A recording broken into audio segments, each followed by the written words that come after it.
Way back in the day when I was much younger, I was out with some friends. We were shooting some pool and having some beer.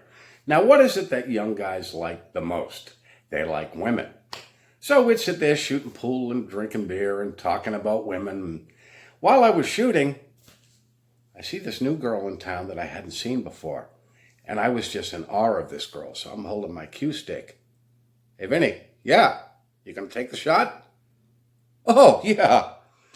Well, I was enamored of this girl, and I saw her several times over the next few weeks, and I'm like, who is this girl?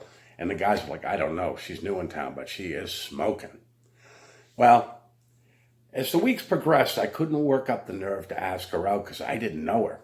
The only problem with being enamored of somebody that you don't know is, yeah, they're smoking hot. What you're doing in your head is you're creating a personality that may not even exist. As the weeks went on, I finally caught her eye and worked up the nerve to ask her out. It's amazing how things changed. You know, guys, when they're that young, they will put up the conversation for one reason only. They want to tap it. But as time went on, the conversation was very one-sided. It was always about her. Conversation was about her, and most of what I said went in one ear and out the other, unless I was talking about her. As time went on, I would drop her off, go home. The phone would ring. It was her. I just dropped you off. And she'd be on the phone for hours and hours and hours, and at this point, I want to go to bed.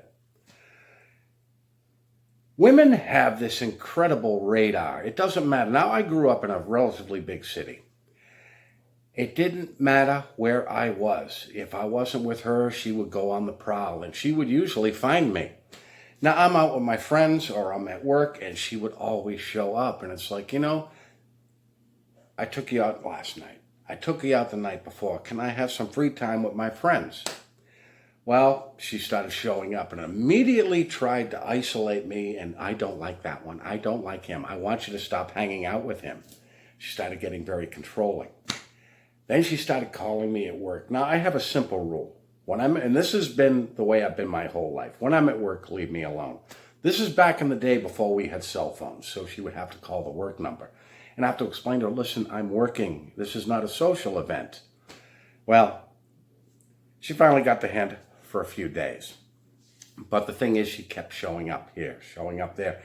And she was getting very smothering. And the conversation just never changed. It was always that one-sided conversation. So I'm out with the guys one night and I says, you know, I think I have to break up with her. She's just getting to be a bit too much. And some of the guys were like, are you crazy? She's smoking hot. The funny thing about smoking hot, once you realize, you get over that pretty quick.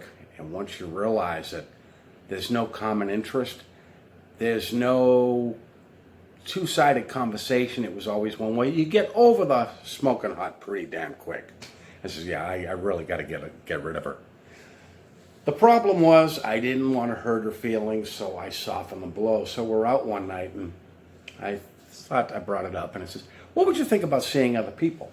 Well, she kept talking over me, like I didn't say a word. And I says, shh, hush for 1 second. And she said, what?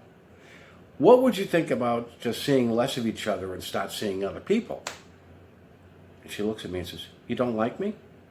Now she's putting words in my mouth. I said, I didn't say that, but I think it might be a bad idea to see too much of me too soon. Well, the tears started. I'm like, oh God, she's crying, and I hate crying women. I'm like, and she's, oh, you don't like me. What have I done? What have I done wrong? And I'm like, no. You know, it was just an idea. I put it out there. It was wrong. And she immediately, the tears stopped. They dried up incredibly fast. And she went right back to talking what she was talking about. Here we go again. Over the next week, 2 weeks, nothing changed. It was still the one-sided thing. Now what she was trying to do was tweak me. Now she tried to keep me isolated from my friends. She tried to dominate me 24/7, and she started buying me clothes that she thought I would like. She got me these ridiculous white polo shirts that I wouldn't be caught dead in to this day. And every time we went out, why aren't you wearing a new shirt? I don't know, I grabbed this one and put it on. You don't like the shirt I got you? I probably should have said no, but that would have started World War III right there.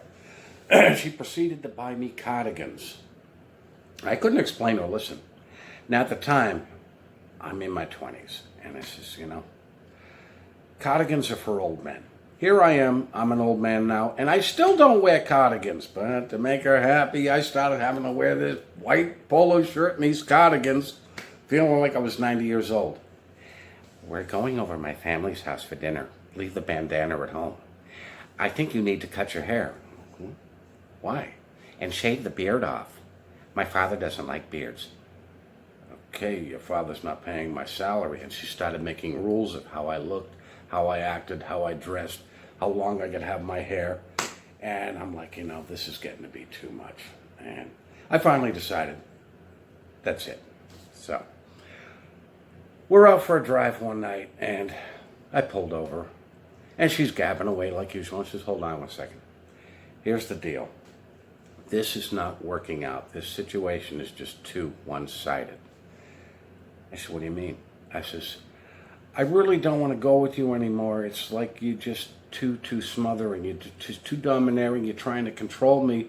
And I'm just a young guy. I just work, and when I go out, I want to go out with my friends. I don't need somebody hovering over me like I'm married, because I wasn't. Well, the tears didn't stop this time. She started wailing on me, and I'm like, oh, God, and I'm bap. So I grabbed her wrist. She proceeded to start biting me, and I'm like, oh, God, okay. So I'm trying to hold her, subdue her with one hand, and I pulled out, and I drove her on and pulled in front of her house, and I said, get out.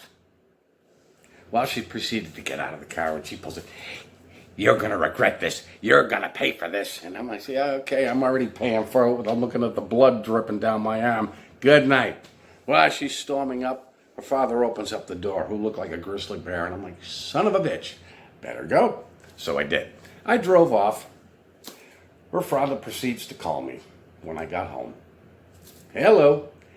And he's proceeded to tell me everything he's going to do because I heard his daughter. He's going to twist me like a pretzel. He's going to break my head. He never did. But he's threatening me, and I'm like, okay, I suppose I deserved it, but I had to cut it clean. This was a completely one-sided relationship, but the funny thing was it didn't end there. I thought, okay, I broke it off. It was over. She proceeded to put the bad mouth on me in her circle. That's to be expected. When somebody gets their feelings hurt, they will say the most god-awful things about you just to blow off steam. It's venting. Okay. A lot of the things they will say are totally unnecessary because the bad-mouthing started leaking into my circle. Before you know it, I was hearing all sorts of horrendous things about me that I was amazed at. But that went on for a while. She got her feelings hurt because she felt as though I dumped her, so she had to make an excuse as to why I did it. There must have been something wrong with me. I was a terrible person. I was this, that, and the other thing.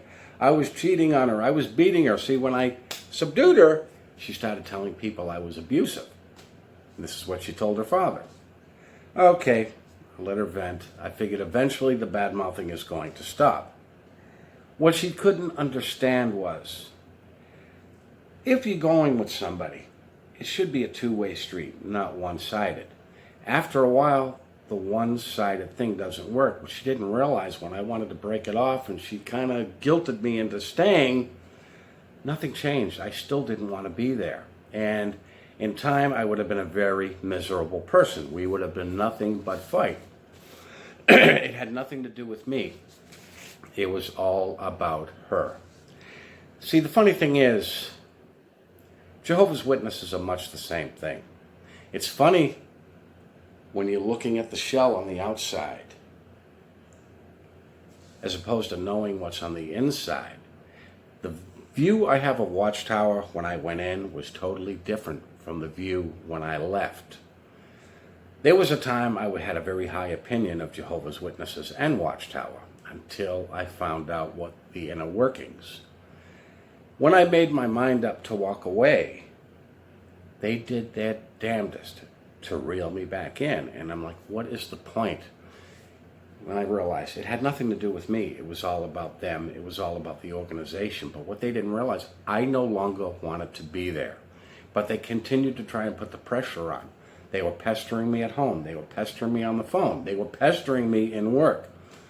This one idiot named Jeff took it upon himself because he, for some reason, thought he had some sort of sway with me, which he did not, was pestering me, dropping off Watchtower articles in work. And I kept telling him over, look, when I'm in work, I am off limits. Leave. He wore out his welcome pretty quick. Oh, by the way, Jeff, message for you. You don't like it, come get me.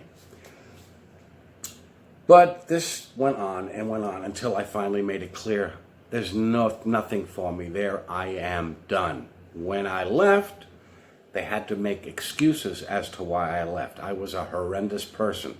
I left the organization to commit all kinds of crazy sexual acts. Not considering I'm not exactly in my prime these days, but they had to make up excuses. Once you leave, they put the bad mouth on you. It couldn't be us. It has to be him. So they made up their reasons as to why I left. And they do this to everybody who has left. As a matter of fact, when I made up my mind, this was in 2016, I had gotten a hold of the leaked bunker video. We all remember that in 2016. And he hadn't seen it yet because he hadn't gone to the convention. As a matter of fact, it had yet to have been released. So I sent it to him. He texts back, that's an apostate video. I deleted it. Don't contact me again. Okay, I had no intention of it, but I text back, you'll be seeing this at your next convention. But he was convinced it was an apostate material, so he deleted it. Off topic, speaking of the bunker video, for those of you who remember it, there was always something not right about it. So I just recently tweaked the ending to make it a little bit more realistic. But let me know what you think in the comments section. You guys have a good day. You personally, Jehovah is guarding the lives of his loyal ones.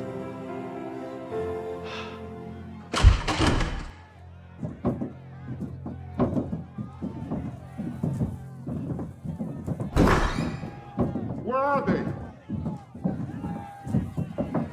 Check the basement.